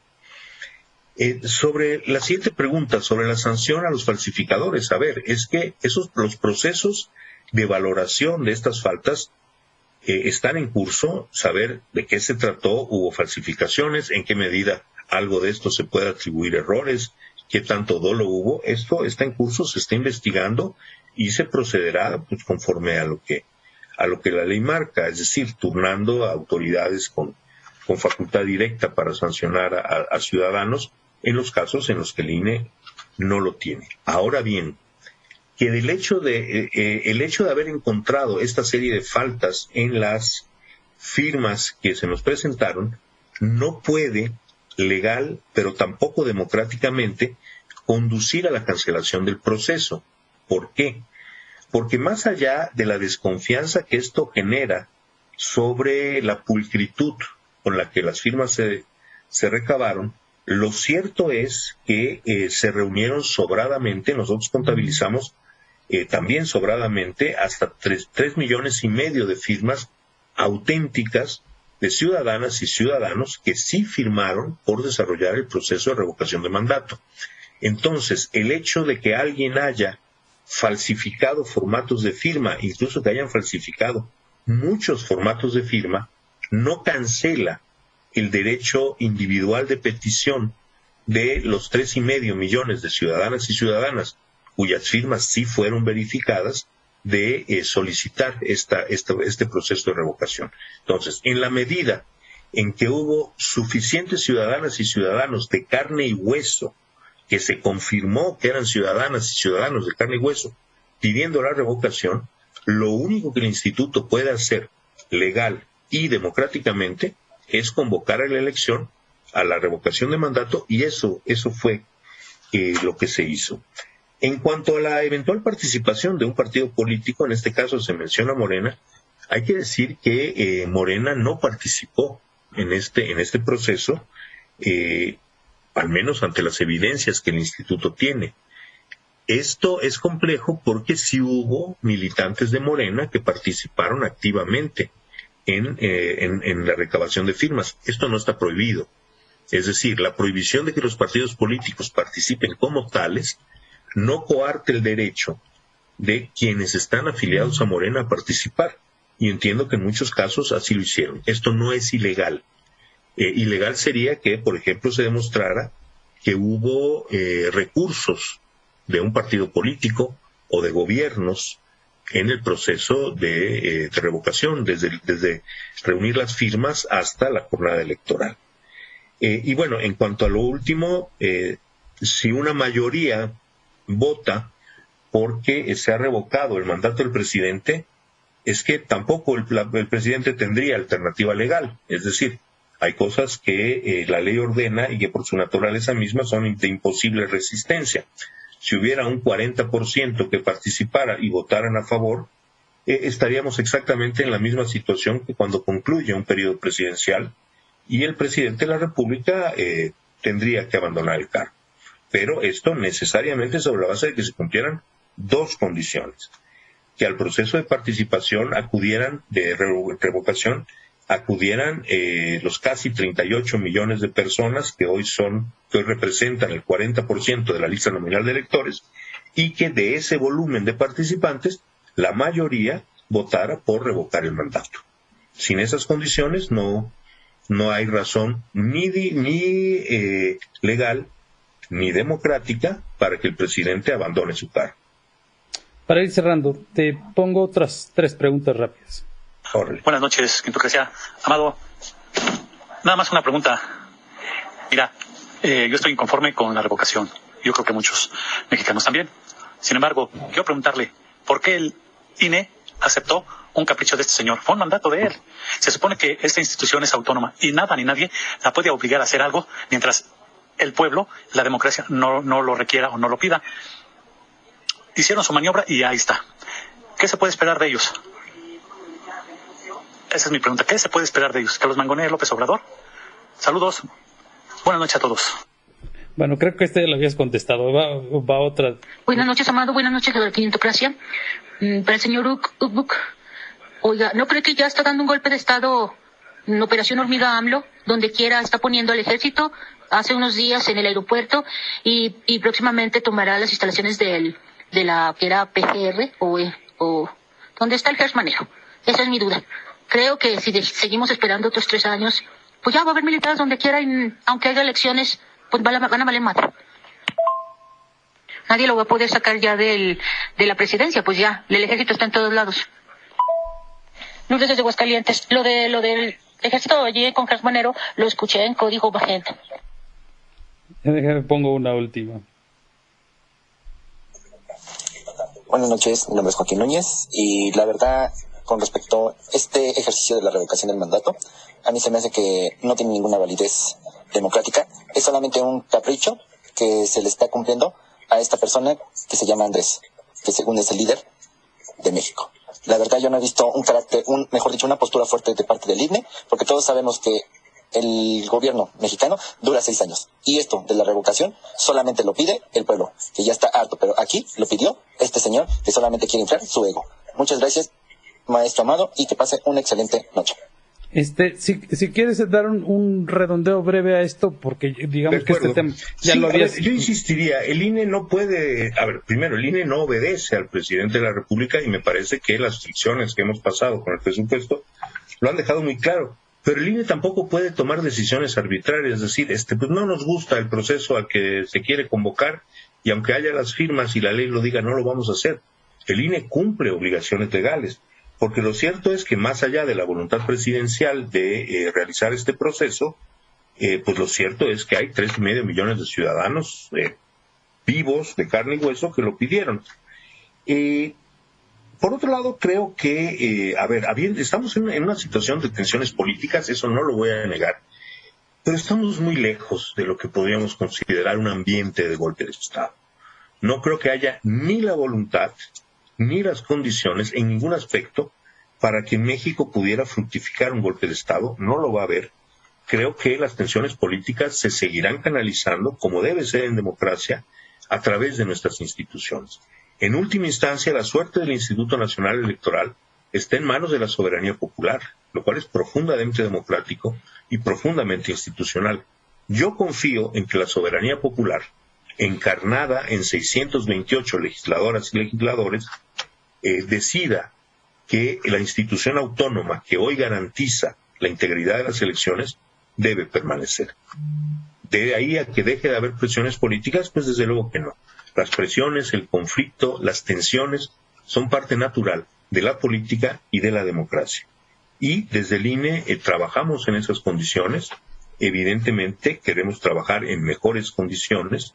Esperamos que esta confrontación cese y que en 2024 podamos desarrollar de manera óptima el proceso electoral, pero mientras tanto el INE cumplirá con sus obligaciones y garantizará a los ciudadanos lo que siempre ha garantizado: elecciones limpias, elecciones íntegras, elecciones donde el voto de todas y todos cuente. No sé de qué tiempo dispones, mi estimado consejero, porque ya estamos sobre el tiempo.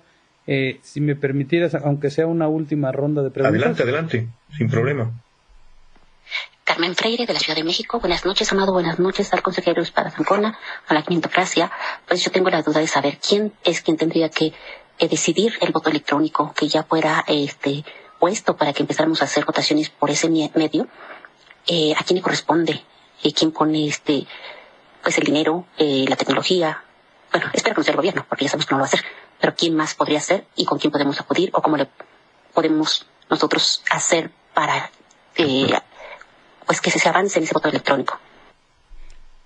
Pongo otra de Elías Córdoba de Hermosillo. Muy buenas noches, Amado. Buenas noches al consejero Espada Ancona. Mi pregunta es la siguiente. ¿Por qué dentro de las funciones del INE en su instituto han permitido, o no sé, al menos en mi percepción, han permitido la violación por parte del presidente? Porque dice que es un ejercicio ciudadano y es de notorio ver donde quiera que la mano del presidente, y no la niega, esté metido hasta los codos en todo esto, él esté pagando por los ejercicios de andar promoviéndose esta cuestión que se ve desde lejos que no está la ciudadanía participando, al menos no libremente. ¿Por qué se le permite? ¿Tienen miedo? Así como muchos que están sometidos porque tienen la cola larga o por lo que sea. ¿Por qué no lo callan? ¿Por qué no le quitan la mañanera? ¿Por qué sigue violando la ley y no pasa nada? ¿Está débil ya el INE? Gracias, señor Espadas. Gracias, señor Comunidad. A ver, una más. Sí, en estos temas en los que hayas ya dado una respuesta, si quieres nada más redondear, pero... Vale. Buenas noches, Amado. Buenas noches, consejero. Yo tengo una pregunta. Desde el punto de vista de que no se está cumpliendo la Constitución de manera correcta hasta donde vamos, pues esta revocación puede ser impugnada. Aun cuando López Obrador perdiera, porque fuéramos todos a decir que ya no lo queremos, porque ya no le tenemos confianza, él podría hacer un juicio, pues no sé si un JDC, y nos ganaría. ¿Por qué? Porque no se votaron todas las casillas. O sea, no se cumplió la ley electoral y la Constitución. Usted dígame si estoy bien o estoy mal. Gracias. Pero además esta revocación se puede impugnar por la ciudadanía por la misma razón, porque no se está cumpliendo la Constitución. Esa sería la otra pregunta. Gracias. A ver, de estas, Empiezo por el final. A ver, cualquiera que sea el resultado de la revocación puede ser impugnado. Así es en un Estado de Derecho. Pero que alguien impugne y que alguien gane la impugnación son cosas diferentes. La reducción del número de casillas específicamente no podría ser resultado de una impugnación, porque eso ha sido avalado por el Poder Judicial. Es decir, eso es cosa juzgada. No se puede pretender desprender vicios legales porque ha sido declarado legal. A la inversa, no encontraría yo el sentido. Es decir, si quienes se oponen a la permanencia de López Obrador pierden la revocación y piden su nulidad, bueno, pues digamos que lo ganan, pues se anula el proceso de revocación y en consecuencia el presidente se mantiene en su cargo. Es decir, esta otra opción no es jurídicamente posible. No tendría un efecto legal que pudiera alterar el estado de cosas. En relación al que si la mano del presidente está metida y que el INE ha sido débil, a ver, es que eso no se corresponde con la realidad. Hemos tenido tensiones muy fuertes con Presidencia de la República, es verdad, pero lo que se ha realizado es estrictamente lo que la ley ordena. No hemos aceptado que la administración del INE pase a la Secretaría de Hacienda, por ejemplo, o cosas como estas que estuvieron en el debate. Entonces, ese no es el escenario. Sí quiero detenerme en el asunto del voto electrónico. A ver, el voto electrónico, no sé a qué se refiere a quien pregunta, pueden ser dos cosas. El voto que se realiza en la urna electrónica, en las casillas, y el voto que se realiza vía Internet. Yo tengo objeción a los dos. Suponiendo que informáticamente los dos mecanismos fueran infalibles, cosa que internacionalmente se ha demostrado que no es así, pero supongamos que son infalibles. ¿Qué pasaría si hacemos una elección en urnas electrónicas y acabamos, como en 2006, con una diferencia del 0.56%? ¿De verdad la gente que dice que confía antes de votar, cuando salga un resultado cerradísimo, van a mantener esa confianza en urnas en las que no pudieron ver sus votos? Aquí retomo el fallo del Tribunal Constitucional alemán que prohibió la urna electrónica en Alemania, país punta en toda la tecnología que se pueda pensar, porque carecen de transparencia.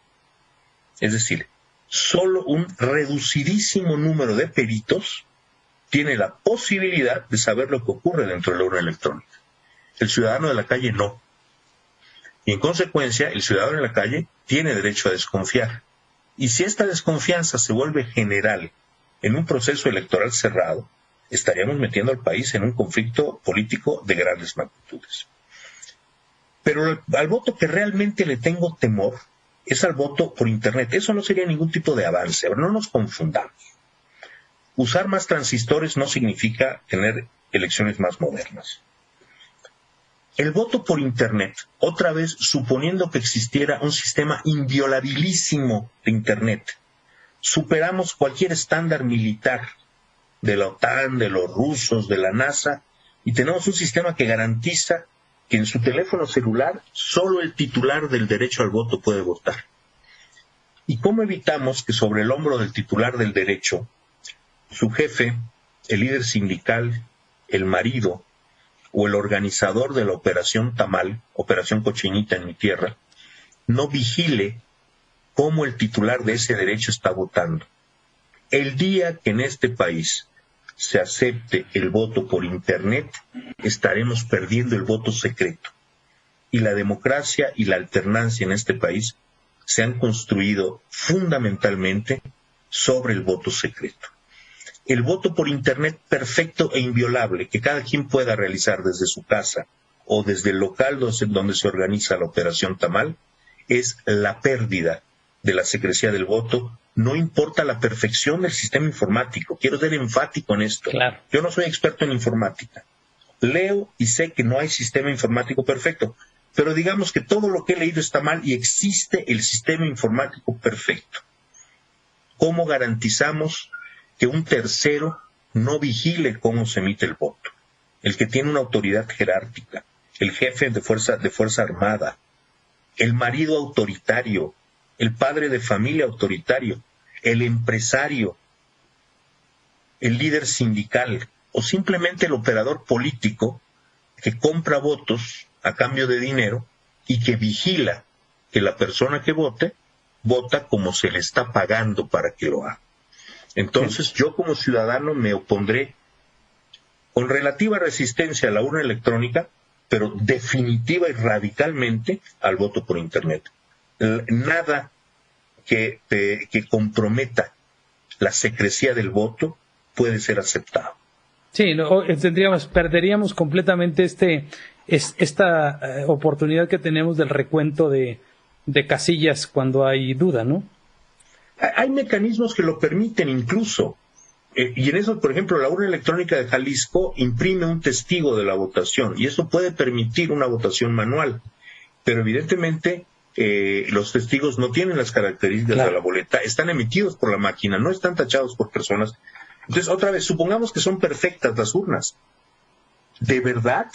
En una elección cerradísima, a ver, en la elección de 2006 hubo gente que se decía académicos que trataron de demostrar que el resultado de las urnas se había alterando el PREP, cosa que tampoco pudieron nunca demostrar. Si eso ocurre cuando están las boletas que fueron contadas por personas, revisadas una y otra vez, cuando esto todo se convierta en bytes, ¿de verdad políticamente podremos sostener un resultado en situación de tensión política? Me parece que sería muy, muy peligroso. Creo que lo que se gana operativamente se pierde políticamente. Te propongo ahora sí, para cerrar una última ronda, porque ya te robamos mucho tiempo. ¿La última y nos vamos? La última y nos vamos. Que por cierto acabo de estar en tu tierra este fin de semana. Ah, qué rico. ¿Qué tal, amigos? Salud y felicidades para todos ustedes. Les saluda su servidor y amigo Humberto Delgado desde la Capirucha en la Ciudad de México. Amado Quinientocracia, doctor Espadas, les agradezco el espacio para hacer una consulta, una pregunta. El tipo de sanción que corresponde al partido Morena y específicamente al presidente de la República sobre las faltas de reconocimiento de las leyes electorales para este proceso de veda de propaganda. ¿Cómo va a ser sancionado el presidente y de qué manera va a ser sancionado Morena? Específicamente con toda la documentación que existe, todas las pruebas, muestras que existen de su trabajo propagandístico durante este proceso electoral. Salud y felicidad para todos ustedes. A ver, va la siguiente. Lourdes Flores desde Los Ángeles, California. Buenas noches, quinientocratas, buenas noches, consejero Amado. La verdad, esto es una locura. O sea, perdón, con todo respeto, Si se supone que la ley es de revocación, ¿por qué tendría yo que ir a votar si quiero que se quede? No tendría que hacer nada. Así que desde el principio ya esas dos preguntas están mal. De que lo hayan promovido desde la presidencia y los morenos y todas las rotas que están a favor de ella está mal. Está mal. Desde el principio está mal. No debió de ser así. Es una ley de revocación, no de ratificación. Y si quiero que se quede no tengo que hacer nada porque ya está elegido. Ya, ¿para qué voy a ir? O sea, con todo respeto, se me hace una tontería. Y una más para cerrar. Buenas noches, Amado. Buenas noches, consejero. Ana Ramírez, desde Quintana Roo. Una pregunta para el consejero Espadas. Estamos escuchando mucho de ciertos actores que están promoviendo la revocación de mandato, el argumento de que si no votas ahorita y si no lo sacas ahorita del Palacio, va a destruir al INE y ya no va a quedar INE para poder hacer elecciones en 2024 y no te van a garantizar una elección limpia en ese año. ¿Qué es lo que usted le respondería a este tipo de aseveraciones? Gracias y saludos. Listo. A ver, miren, sobre las implicaciones políticas de lo que representaría un sentido u otro en la votación, pues evidentemente yo no tengo una opinión al respecto. A mí lo que me toca es garantizar que de las urnas salga lo que la gente quiera.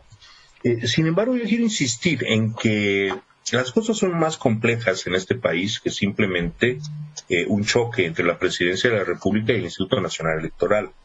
La sobrevivencia del INE no depende de que el presidente se quede o no quede, o de que la gente participe o no participe en el proceso de revocación.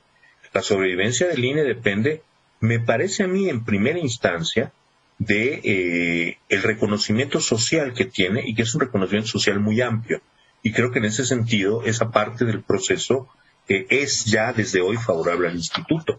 Y lo segundo es la consecuencia legislativa, es decir, si este respaldo social se refleja en la Cámara de Diputados y en la Cámara de Senadores, no prosperará ningún planteamiento de disolver al instituto.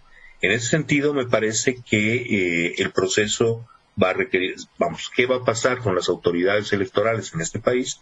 Es un proceso complejo que se irá definiendo en los próximos meses, pero en el que tengo confianza que, por un lado, el respaldo social, por el otro lado, la preocupación de los propios actores políticos que tienen ante sí la perspectiva de competir entre ellos y que quieren garantías de que su competencia sea equitativa.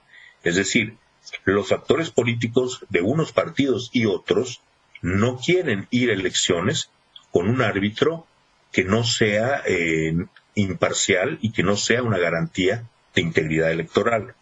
Creo que esos son los grandes factores que pueden garantizar la subsistencia del INE, no por el INE mismo, sino la subsistencia de un órgano autónomo que garantice que ningún poder ni fuerza política va a definir el resultado de una elección, sino que serán los ciudadanos. Y en ese sentido también me parece que, otra vez, opinar, participar socialmente y participar políticamente son las mejores maneras en que la ciudadanía puede garantizar sus instrumentos democráticos, incluyendo el INE, si eso es lo que la ciudadana o el ciudadano considera. Sobre el uso del proceso de revocación como ratificación, insisto en que esto es una de las cosas que se tiene que discutir con una gran profundidad política en lo que sigue.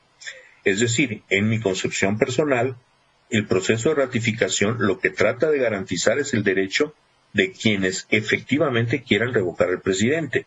Quienes no quieren revocar al presidente no tienen la necesidad de un derecho extraordinario en medio del sexenio, porque el mandato del presidente lo ha recibido para 6 años. ¿Cómo articular esto adecuadamente?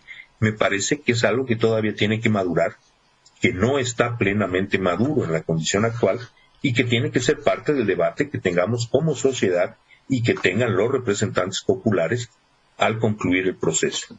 En cuanto a las sanciones para el presidente y para Morena, a ver, el INE no tiene facultades para sancionar al presidente de la República. El INE puede emitir medidas para limitar sus acciones y, en todo caso, donde hay violaciones legales, turnarlo a la sala especializada, que es quien podría decidir. la aplicación de una sanción.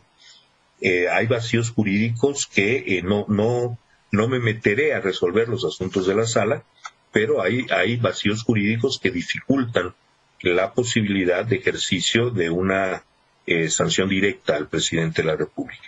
En el caso de Morena, las cosas no son así. Morena está obligado a una serie de cosas frente a la sociedad garantizadas por el INE. Una de las cosas a que cualquier partido político, no solo Morena, está obligado, es a no involucrarse en el proceso de revocación de mandato, incluyendo la no utilización de recursos.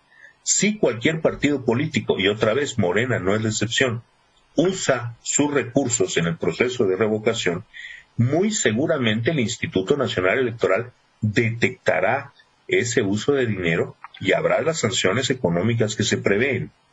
Eso, la ciudadanía puede tener la certeza que se está viendo publicidad, que se están viendo cosas, se están levantando quejas, e independientemente de las quejas, el instituto fiscaliza sobre bases regulares muy estricta el uso que los partidos políticos hacen del dinero público que reciben. Y en ese sentido, si algún partido político desvía recursos para incidir en el proceso de revocación de mandato, esto sí será detectado y sí será penalizado. Mi queridísimo consejero, ya nos pasamos bastante de la hora. Les ofrezco una disculpa a las preguntas que quedaron pendientes, pero pues pusimos las que llegaron primero.